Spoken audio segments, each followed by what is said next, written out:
muchas gracias a todos por estar aquí hoy en una tarde de viernes, y mi presentación va a seguir hablando de uno de los recursos y usos estratégicos del Hable, que es la arena.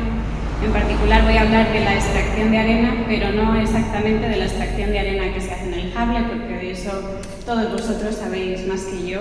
Así que mi reto más bien es poner hoy en perspectiva la problemática de la extracción de arena en todo el mundo y lo que está ocurriendo no solo aquí en Lanzarote, sino en muchas otras partes del planeta, porque se ha convertido en un desafío de sostenibilidad que es aún a día de hoy bastante desconocido. De hecho, hace 8 años, así es como solía pensar yo en la arena, imagino que como mucha otra gente que no está familiarizada con el Hable, y que lo aprecia mucho más seguramente, solemos pensar en la arena del desierto, en la arena de las playas, nuestro destino idílico para las vacaciones, y estoy segura de que todos vosotros tenéis recuerdos jugando con la arena, llevando a los niños al parque o incluso de series de televisión como Friends. Y el caso es que desde muy temprano en nuestras vidas estamos muy expuestos a lo que podemos construir con la arena. Sin embargo, en algún momento se nos olvida lo que en realidad se construye con la arena, lo que implica este proceso y lo complejo que es. De hecho, a día de hoy se estima que cada año se consumen unas 50.000 millones de toneladas de este material, y por ponerlo un poco en perspectiva, si dividimos por el número de habitantes en el planeta, cada uno de nosotros consume al día unos 18 kilos de arena y otros áridos, y en total unos 6.500 kilos de arena cada año, o sea que no es una dimensión nada desdeñable. En su gran mayoría se va al sector de la construcción, pero en realidad la arena tiene incluso una presencia más allá del sector de la construcción. La utilizamos en la producción de vidrio, en los móviles, los microchips, en las tarjetas de crédito, en las gafas que llevamos, el maquillaje, las cremas, en un sinfín de productos. Por eso quiero leer una frase de Michael Whelan, que es uno de los primeros geólogos que empezó a escribir sobre la importancia y el peso que tenía la arena en la sociedad, y él decía: si elimináramos de nuestras vidas todo lo que depende de la arena, nuestro mundo se vería muy diferente. No tendríamos vidrio, ni chips electrónicos, ni edificios. Simplemente no somos conscientes de lo importante que es la arena para nuestra vida diaria. Y quizás sí que estamos empezando a serlo, porque hemos visto que en los últimos años esta problemática ha ido ganando cada vez más protagonismo en los medios de comunicación, incluso en los más importantes, con noticias del tipo nos estamos quedando sin arena, Singapur es acusado de robar 20 islotes de arena en Indonesia, las mafias de la arena se alzan con el poder en la India, o los devastadores impactos ambientales que conlleva la extracción de arena. Y todo esto al final es un síntoma de hasta qué punto está cambiando nuestra relación con este recurso natural. En esta presentación lo que me gustaría es arrojar un poco de luz sobre esta problemática, porque también hay mucho ruido con lo que se presenta en los medios de comunicación, y hoy quiero daros una revisión general de los retos globales que conlleva la extracción y el consumo de arena. Me detendré en particular entre el nexo de arena y biodiversidad, porque creo que esta audiencia es especialmente sensible a la biodiversidad, y luego hablaré sobre cómo abordar la sostenibilidad de la arena y de otros materiales, qué transiciones están surgiendo y qué recomendaciones se pueden ofrecer para mejorar su consumo. Simplemente 2 aclaraciones antes de empezar, y es que en realidad cuando estoy diciendo arena estoy refiriéndome a un grupo más amplio de materiales que son en general el material granular, la arena, la grava, la roca triturada, independientemente del origen geológico de este material. Y en algunos estudios hablaré de minerales de construcción, no solo para hablar de los áridos, sino también para incluir otros materiales como la roca caliza que se utiliza en la producción de cemento. Y como decía al principio, el enfoque de mi sesión está muy orientado en la gran escala, en el gran marco de la problemática, y no define exactamente lo que es el contexto español ni el contexto europeo, simplemente por aclararlo. Y antes de empezar a mostraros estos retos globales, quería contaros por qué, siendo una ecóloga que empieza con agutardas, he acabado trabajando con la arena, y al final lo que es el eje central de toda mi investigación es el estudio de los impactos directos e indirectos de las infraestructuras en el paisaje y en sistemas socioecológicos. Entonces, como os decía, mi carrera en la investigación empezó precisamente con esta especie, con la botarga común en el centro peninsular. El objetivo al comienzo de mi tesis era evaluar los impactos de distintas actividades humanas, como el desarrollo de carreteras o la dispersión urbanística en las poblaciones de esta especie.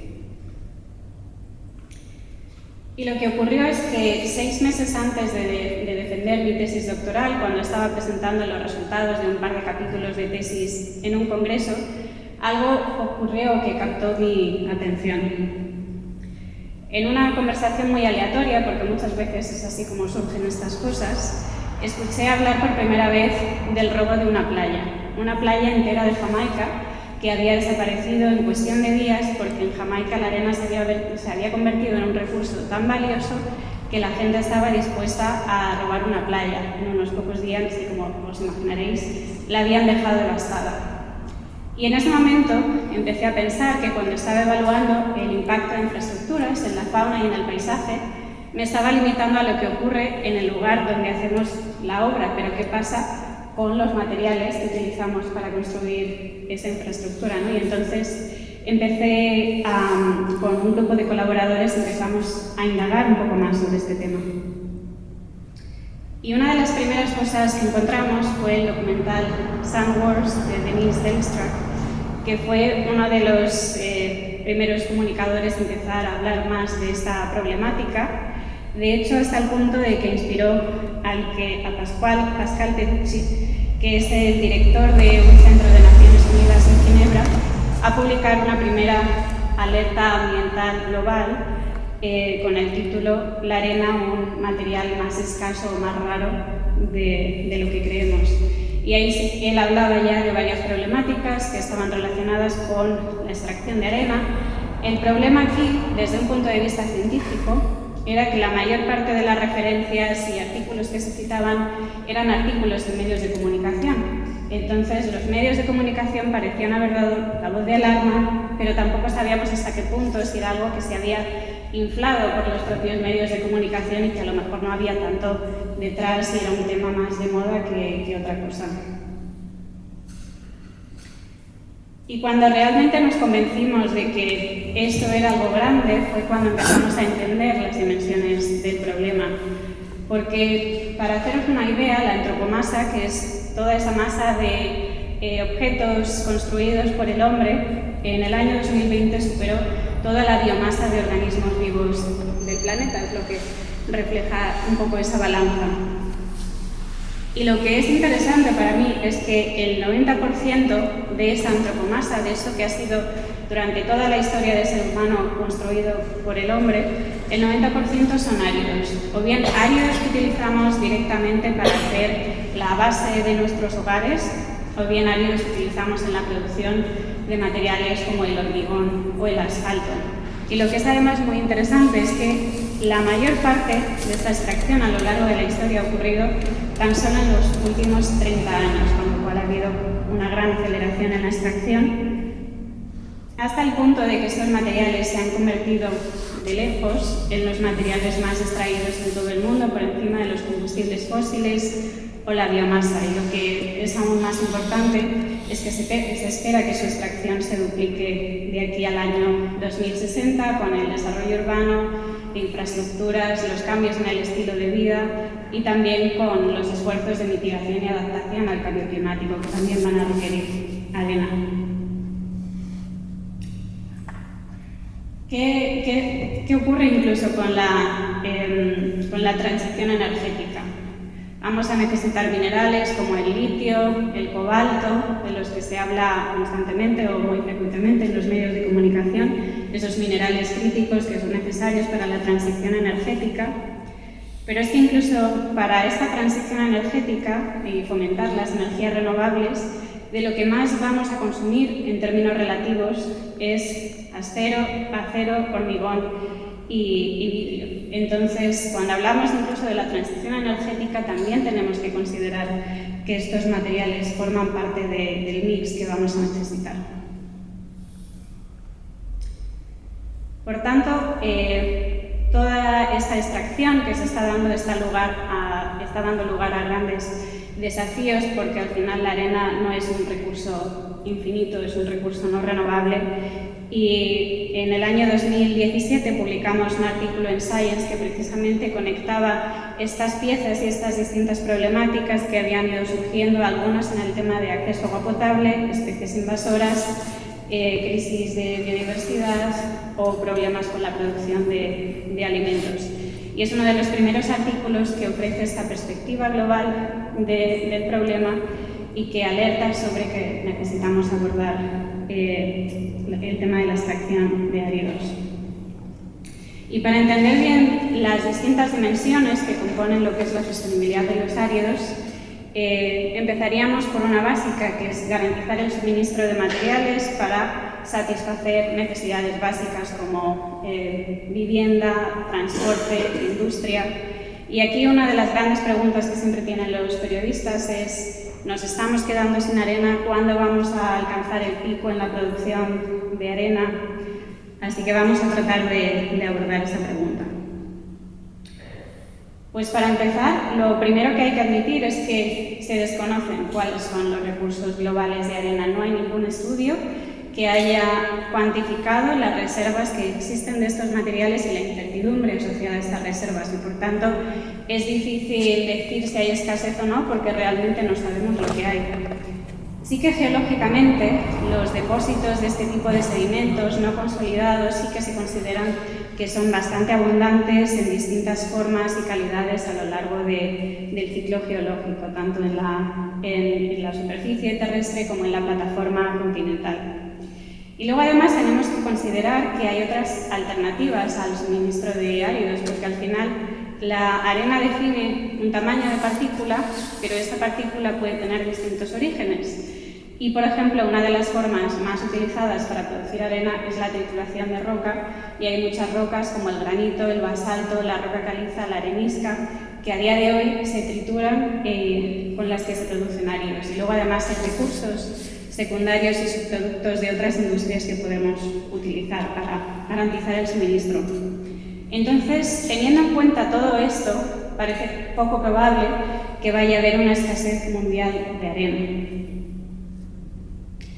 Lo que sí que vemos a escala local y regional es que sí que está habiendo cuellos de botella en muchas localidades, especialmente cuando se da una alta concentración de la demanda y cuando esta demanda crece de forma muy rápida. Y ahí hablamos de dos tipos de escasez de arena. Una parte es la escasez física, que es la que se da cuando la geología, digamos, que no es favorable, simplemente no hay material o el material ya se ha agotado por una extracción excesiva, ¿no? Pero incluso más habitual que la escasez física es la escasez económica, en la que el recurso está físicamente presente, pero no podemos acceder a él por distinto tipo de restricciones, competencia de uso, espacios protegidos, aunque bueno, en estos casos sabemos que no suele ser tanto limitante. Pero, por ejemplo, incluso el desarrollo urbano, la ciudad de Londres está construida sobre depósitos de arena muy valiosos. Entonces, es importante ser capaz de distinguir entre lo que es la escasez física y la escasez económica. Y en general, a mi parecer, uno de los grandes problemas es que simplemente se da por sentado el suministro de arena. Cuando se aprueba un plan urbanístico, el desarrollo de una infraestructura o el desarrollo de un aeropuerto, simplemente se asume que va a haber arena suficiente, y luego muchas veces es después, en el proceso de construcción, cuando surgen los problemas. Uno de los últimos que ha estado en los medios de comunicación, a lo mejor alguno lo habéis oído, es el caso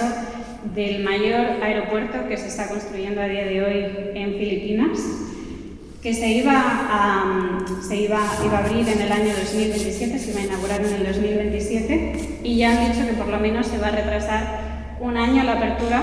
porque se les ha agotado el suministro de arena. Tienen como el 85% de la plataforma artificial en el mar que habían construido para este aeropuerto construida, les falta el otro 15% y no tienen arena disponible. Y una de las razones por las que no tienen arena disponible es porque el propio gobierno de Filipinas ha paralizado todos los proyectos de land reclamation, de ganar terreno al mar, porque estaba teniendo unos impactos devastadores sobre los ecosistemas costeros. Aparte había un tema geopolítico también, entonces ha paralizado de lleno todas estas obras y además ha paralizado también el suministro de arena, conllevando el retraso de la apertura de este aeropuerto, que va a costar cientos de millones, probablemente de dólares, este retraso. Y casos como este, de que haya escasez de arena en algún momento de la obra, son bastante habituales. Bueno, una vez abordado lo que es el suministro del material, también es importante abordar los impactos ambientales, porque al final la minería siempre es una actividad que deja una huella en el paisaje y que hay que tener en cuenta. Me centraré más adelante en el componente de biodiversidad, pero sí que una de las cosas que os quería comentar es que a través de la minería y la construcción, estas actividades mueven cada año alrededor de 24 veces la cantidad de sedimentos que los ríos vierten a los océanos, hasta tal punto de que se han considerado pues, el primer motor de modelado geomorfológico del planeta a día de hoy, y este fue uno de los argumentos que se intentó utilizar para que se declarara el Antropoceno como época geológica. Luego volveremos a los impactos ambientales en biodiversidad, pero para cerrar este bloque también os quería hablar de los impactos sociales. Yo soy menos experta en este área, pero es un tema que es especialmente complejo, porque aquí, por una parte, tenemos el posible beneficio que puede traer la minería. Hay muchos países en vías de desarrollo en el que particularmente el sector de los áridos emplea a muchísima gente y es un sueldo del que dependen millones de personas probablemente. Pero a la vez tenemos la degradación ambiental, que conlleva un deterioro en la provisión de servicios ecosistémicos y que pueden afectar también a la calidad de vida. Uno de los efectos más constatados es el aumento en la vulnerabilidad a fenómenos naturales. La erosión es un problema habitual, sobre todo cuando nos centramos en extracción en ríos y en sistemas costeros. Otro de los ejemplos es la devastación que hizo el tsunami en el Océano Índico hace unos años. Se determinó que en lugares como en Sri Lanka el impacto había sido magnificado o multiplicado por la sobreexplotación de arena que se había llevado a cabo años anteriores en la costa. Otro problema son los impactos que pueden surgir sobre la seguridad alimentaria o el acceso a agua potable, porque en muchos casos se ve cambios en el nivel freático, problemas de intrusión salina, cambios en la productividad. Este es uno de los problemas más notables a día de hoy en el delta del Mekong, donde la extracción de arena es uno de los grandes factores que está conllevando que se vaya hundiendo el delta, y esto está conllevando el desplazamiento de mucha gente, en algunos casos porque pierde la vivienda, en otros casos porque no pueden cultivar sus tierras por esta pérdida de productividad. También tenemos posibles impactos en la salud. Quizá de los más conocidos sean la contaminación por partículas de polvo, que es una de las cosas más estudiadas, y las enfermedades o complicaciones respiratorias que pueden llevar las elevadas emisiones de polvo, pero también se ha encontrado en algunos países una correlación bastante estrecha entre la prevalencia de enfermedades como malaria o la úlcera de Buruli, que se transmiten por mosquitos en zonas donde hay extracción de arena, porque se crean en muchos casos estas charcas de agua estancada, que son lugares perfectos para que se reproduzcan los mosquitos. Y en muchos casos también han detonado distintos conflictos sociales, incluso conflictos geopolíticos, porque al final las altas ganancias que ha generado el comercio de arena, sobre todo cuando, como os decía, ha habido un alto crecimiento de la demanda, pues han generado que determinados grupos tomen la responsabilidad del recurso, digamos, y este es el caso, por ejemplo, de las mafias de la arena en la India, que es uno de los grupos de crimen organizado más poderosos y más violentos que operan a día de hoy en la India, y han matado a cientos de personas en los últimos años. O sea que para que os imaginéis hasta qué punto la arena se ha convertido en muchos sitios en un recurso tan valioso. Y con esto ya quiero pasar a la biodiversidad, a lo que ocurre con la biodiversidad, porque como os decía antes, la minería siempre tiene al final una cierta huella, más o menos dependiendo del contexto. Es muy difícil generalizar, pero sí que hay bastantes efectos que son comunes, ¿no? La destrucción del suelo, la destrucción de la cubierta vegetal y luego, como os decía en otros casos, impactos indirectos que se pueden propagar a mayores distancias, como problemas de contaminación, erosión, deslizamientos, y claro, todo esto al final conlleva un riesgo para las especies que ocupan estos espacios. Y este tema también, concretamente el del impacto en la biodiversidad, también está despertando actualmente el interés de varias organizaciones internacionales que ya lo reconocen como un tema de mucho peso para la conservación a nivel global, como por ejemplo WWF, IPBES, que es como el IPCC de biodiversidad y servicios ecosistémicos. Sin embargo, a día de hoy hay estudios aislados de un caso aquí, de otro caso allá, pero lo que es la huella en sí a día de hoy de toda la minería de materiales de construcción, como los áridos, está relativamente poco estudiada y la magnitud y la extensión de los impactos todavía es desconocida y el conocimiento es escaso y disperso. ¿Por qué ocurre esto? ¿Cuáles son algunas de las razones? Pues para empezar tenemos una diversidad de fuentes de áridos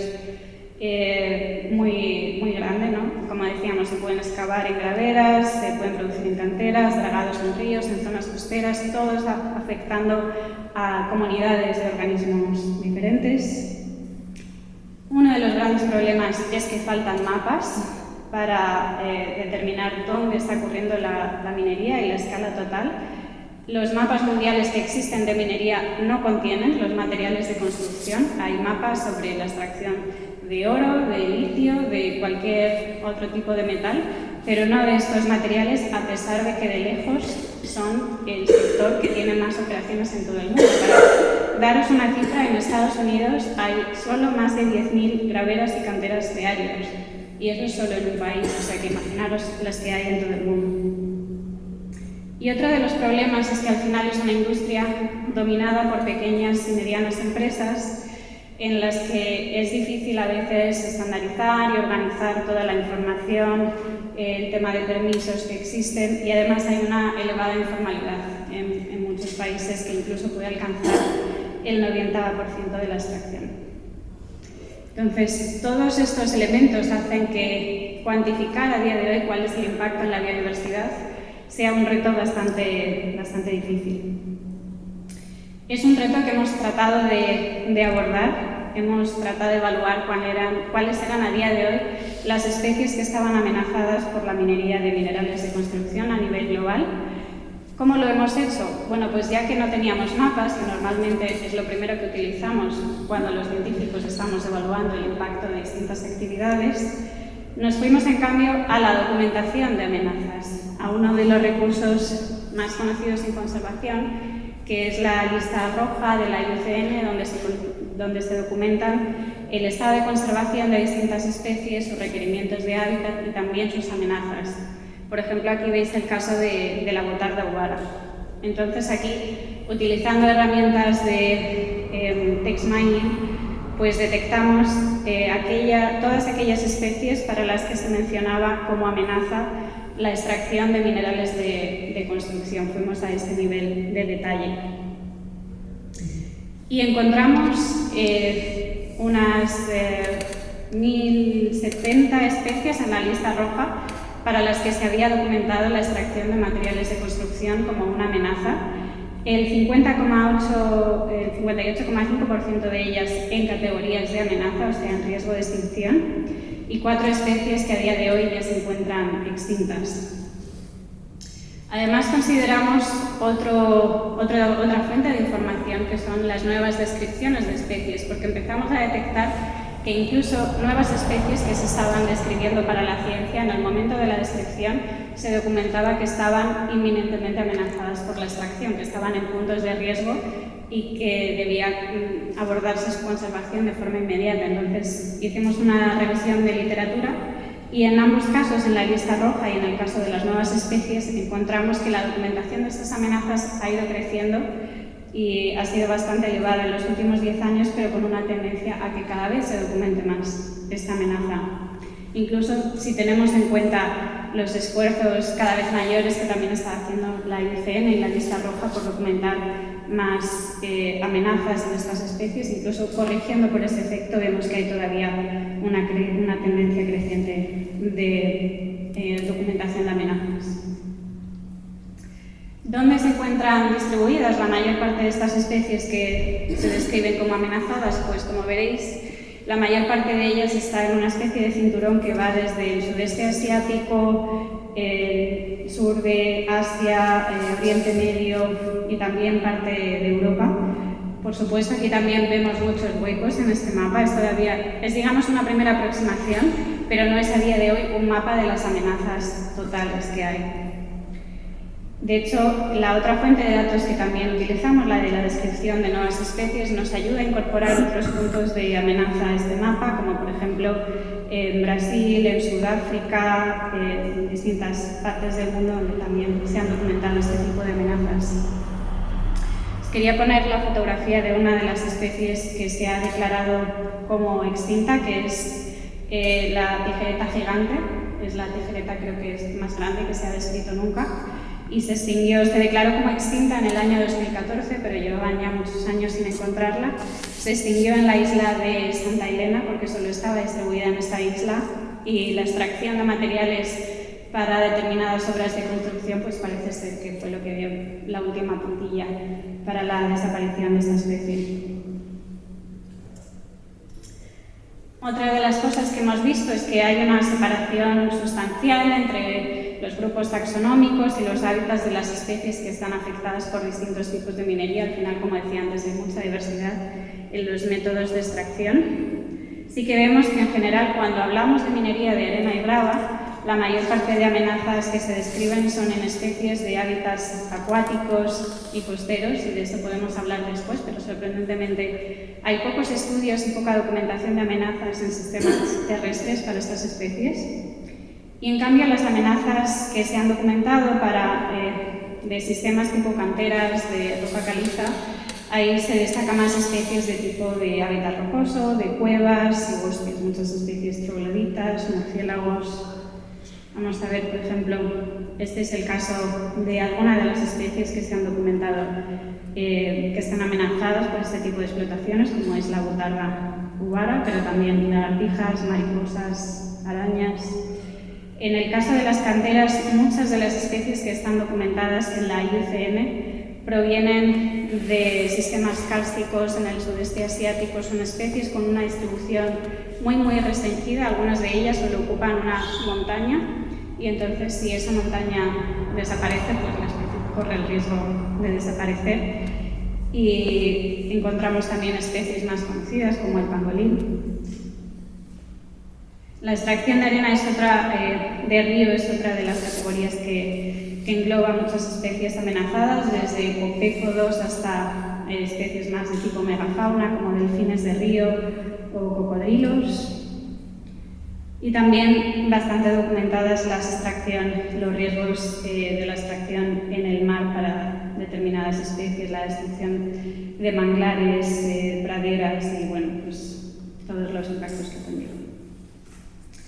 Y uno de los rasgos que sí que también es bastante evidente a raíz de nuestro estudio es que la mayor parte de las especies amenazadas por esta actividad son especies con un área de distribución reducida. Incluso cuando encontramos especies que tienen una distribución más grande, como es el caso de las tortugas marinas, son especies que dependen de estos medios que tienen arena en determinados momentos vitales. Entonces, no es que estén afectadas en toda su distribución, pero sí que hay determinados momentos vitales en los que la preservación de estos sistemas con arena es fundamental para la nidificación y la alimentación, por ejemplo.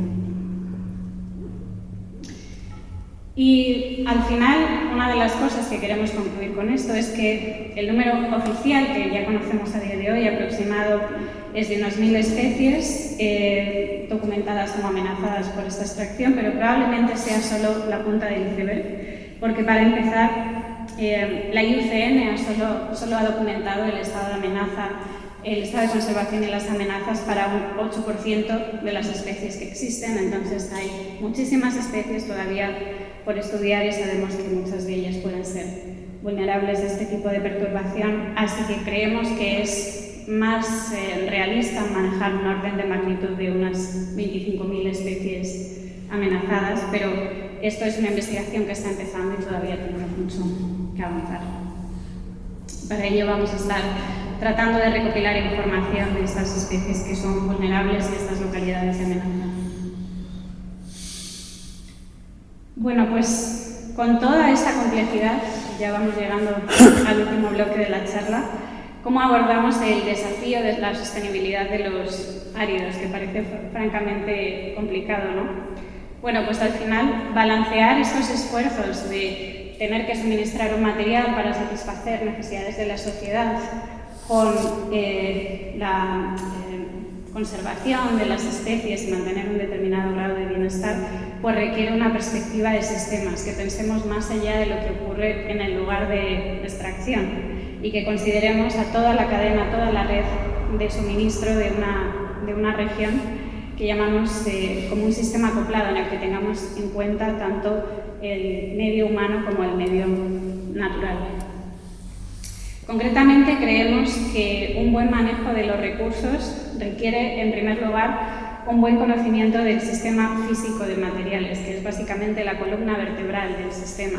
Conocer las reservas de materiales que existen, los flujos, dónde se están acumulando esos materiales, es fundamental para poder determinar qué obras pueden seguir adelante y qué no, por ejemplo.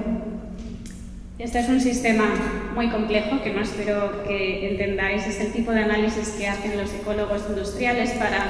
seguir el paso del material desde que se extrae, todas las secuencias de procesamiento que sufre el material hasta que digamos que se acumula en la antroposfera, en el medio urbano.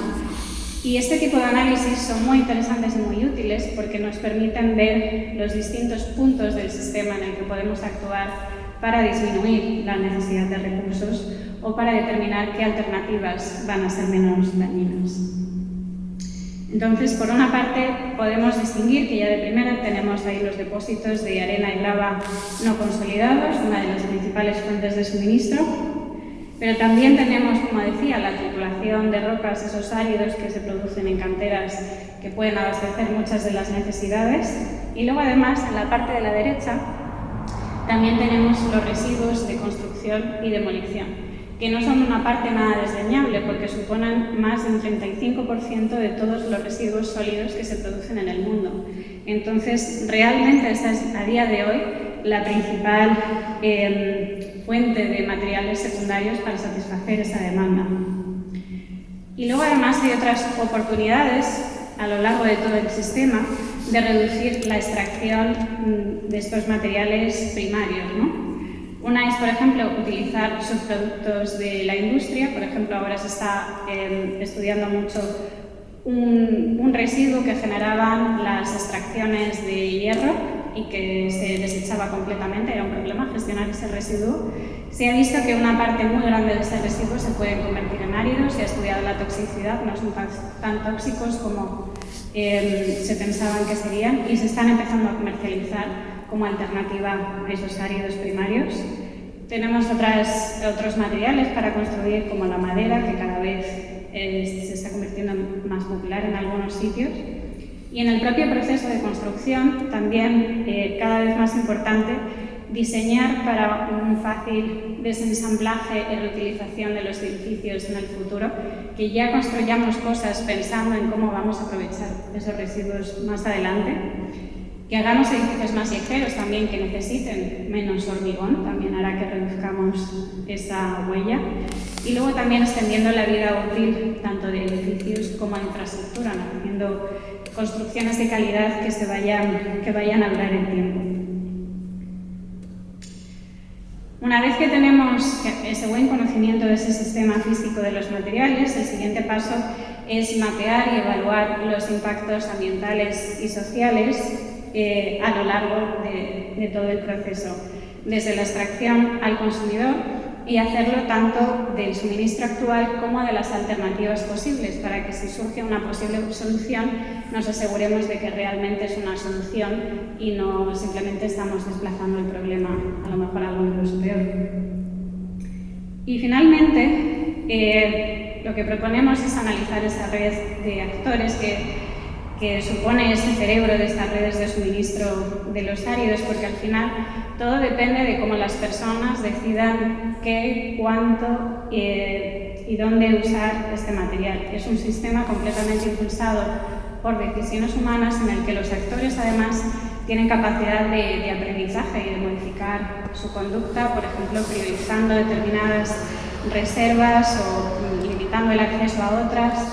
respondiendo a los impactos ambientales y sociales que van surgiendo, implementando nueva regulación. Entonces, es importante entender quién está tomando las decisiones, cómo se están tomando, para poder ver cómo influir sobre ese sistema. Y la cuarta componente es el tiempo, porque al final otra de las cosas que vemos es que estos sistemas evolucionan en el espacio y en el tiempo como sistemas complejos adaptativos. Esto,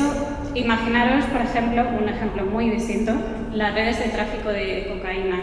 Es uno de los sistemas más estudiados y en los que se ve que por más que tratan de interceptarlo de una manera, el sistema se reajusta y mientras que hay una demanda de cocaína, en este caso, el sistema siempre va a encontrar una manera de abastecerlo. Pues salvando las distancias, pero aquí pasa un poco lo mismo. En respuesta a las disrupciones que van surgiendo, a un cambio en el precio, un desarrollo tecnológico, un conflicto social, el sistema se va reajustando para satisfacer esa demanda y vemos cómo hay distintas transiciones que se están dando en distintas partes del planeta. Ahora iremos viendo cada una de ellas hasta que se alcanza un determinado nivel de saturación. Ya se ha construido, digamos, hasta un nivel aceptable y es en ese momento cuando se empieza a promover una economía circular. Entonces, comenzaríamos, digamos, con un sistema con una minería de subsistencia,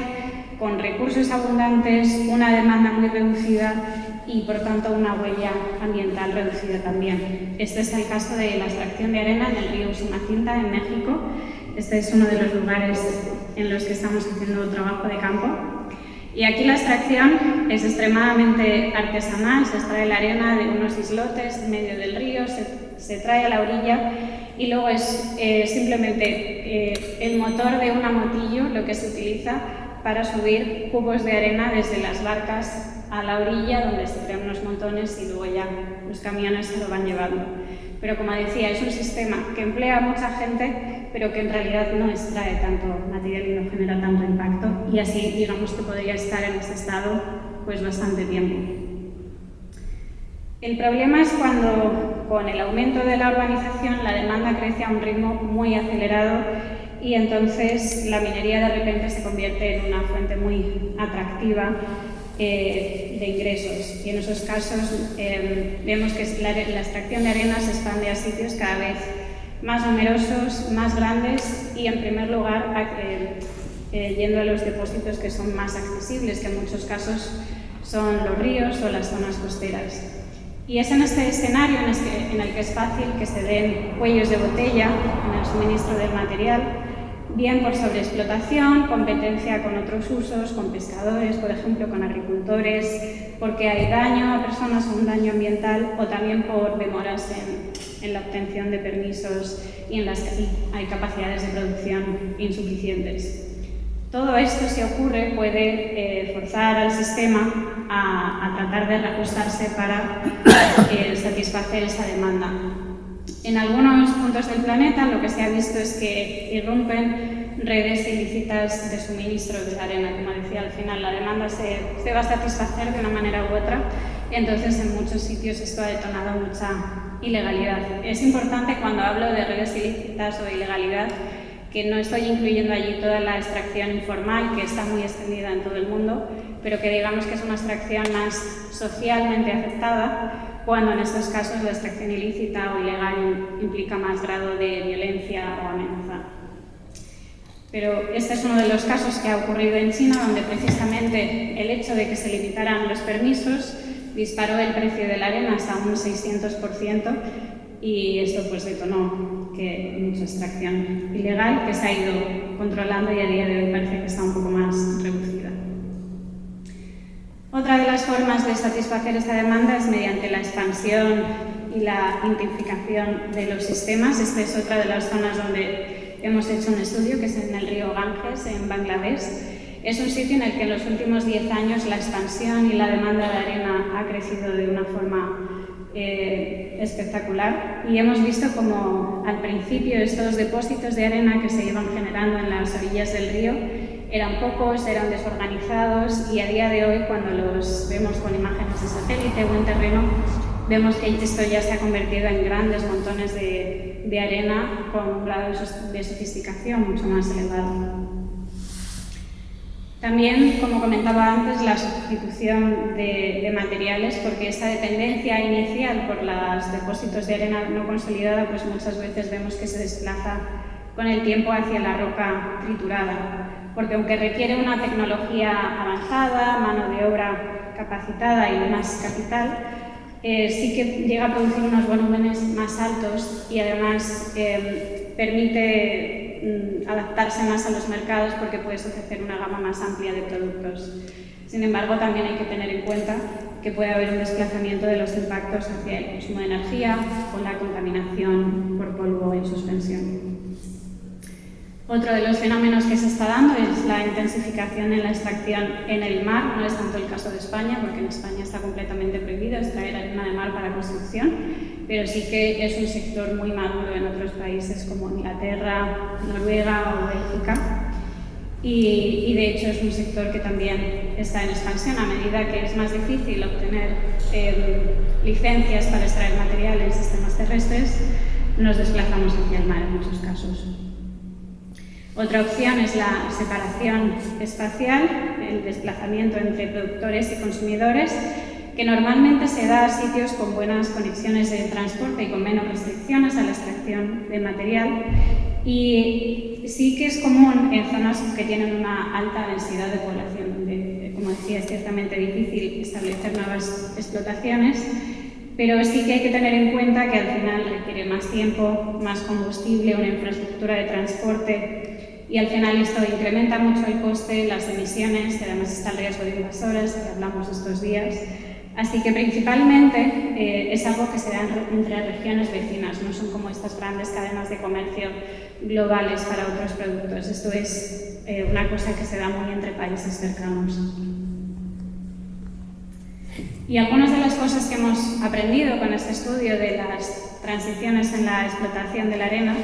es que vemos cómo esta diversificación en el suministro pues ofrece oportunidades al sistema para reorganizarse y lo hace más resiliente a picos de demanda.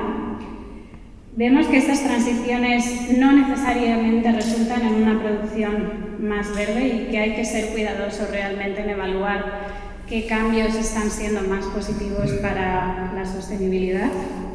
Y sí que vemos, como hemos visto a lo largo de los últimos años con los combustibles fósiles, por ejemplo, que a medida que se agotan aquellos depósitos de fácil acceso, pues al final la extracción se desplaza a lugares más costosos, potencialmente a mayores distancias o con una mayor dificultad de extracción de estos materiales. Y para ir terminando, ¿qué se está haciendo a este respecto? Pues quería compartiros algunas de los cambios que ha habido así en el panorama internacional. Sí que hemos visto cómo ha habido un aumento de la relevancia, en particular de este tipo de minería,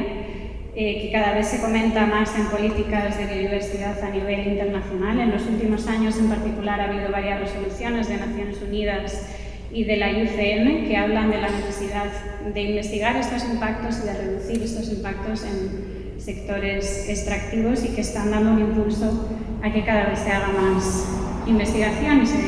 se tomen más acciones. Una de las herramientas en temas de conservación y biodiversidad es el nuevo marco global de biodiversidad de Kunming-Montreal, que se aprobó recientemente, creo que en el año 2022. Y una de las cosas que hicimos fue mirar hasta qué punto mencionaban este tipo de materiales. Lamentablemente no los mencionan todavía. Se habla de infraestructura verde y azul, de urbanización muy sostenible, pero como siempre se mira el medio urbano y no lo que pasa fuera del medio urbano y los recursos de los que es dependiente. Se habla de incorporar la biodiversidad en políticas, en regulaciones, pero a pesar de que versiones en borrador de este objetivo mencionaban las industrias extractivas, la versión final las excluye o no las menciona. Y lo mismo ha pasado con el objetivo 15, que promueve que los negocios e instituciones financieras evalúen y documenten sus impactos en biodiversidad, pero que igual en la versión final no mencionan prácticas extractivas. Esto conlleva un riesgo de que, como ha ocurrido hasta ahora, se sigan infraestimando estos impactos de la extracción en futuros planes de biodiversidad. Sí que una de las cosas más interesantes que ha surgido es que Naciones Unidas ha montado su propio grupo de trabajo en torno a la sostenibilidad de la arena, se llama el Observatorio Mundial de la Arena. Ha publicado ya 3 informes sobre la sostenibilidad de la arena y de otros áridos. El primero es el de 2014, que os decía que era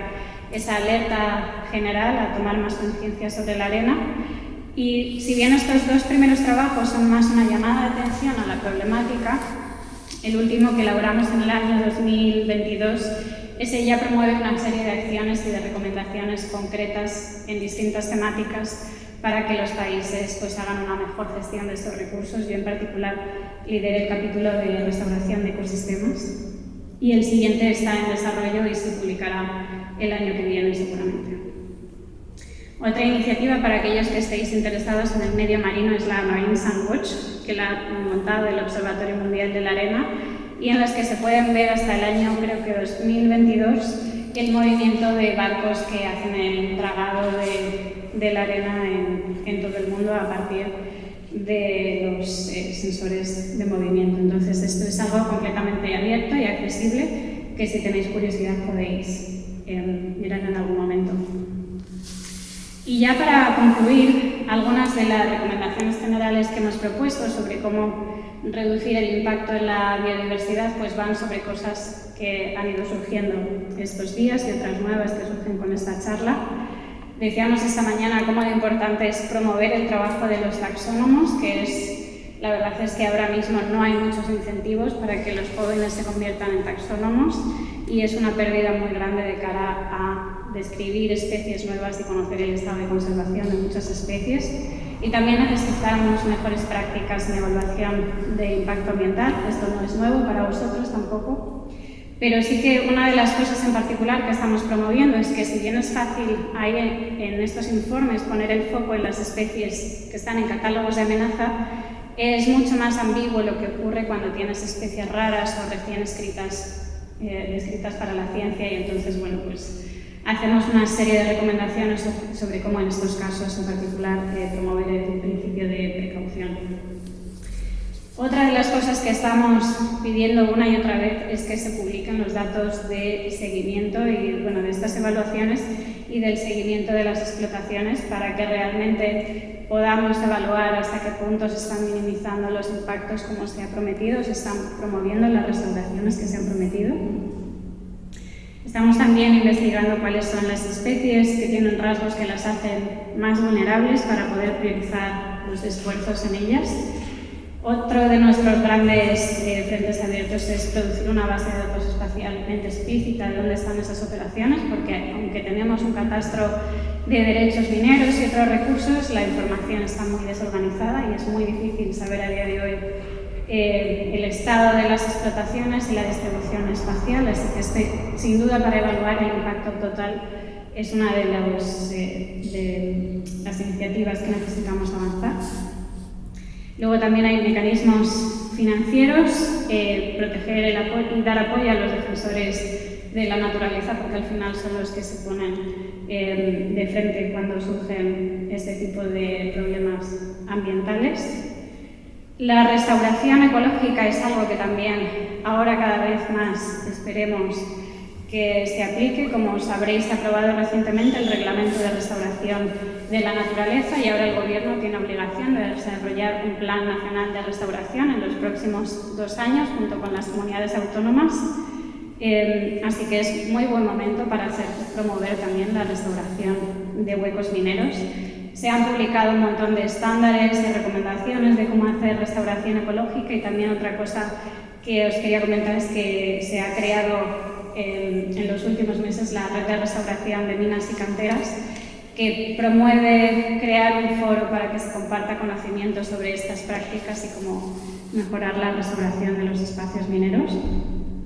Y quería acabar la presentación con una reflexión sobre quizá una de las cosas más difíciles de abordar, ¿no? Pero que también está en el centro de todo, que es la reducción de esa demanda, que investiguemos no solo alternativas a la arena, otros materiales alternativos, sino que también veamos cómo promover esa transición social hacia estilos de vida que consuman menos materiales, porque todos los modelos que se han desarrollado dicen que se puede conseguir disminuir emisiones, disminuir la pérdida en biodiversidad, si abordamos esa transformación social, si no al final no terminamos avanzando. Así que bueno, con esto agradecer a todos mis colaboradores, porque yo sola no podría hacer todo esto, y muchas gracias.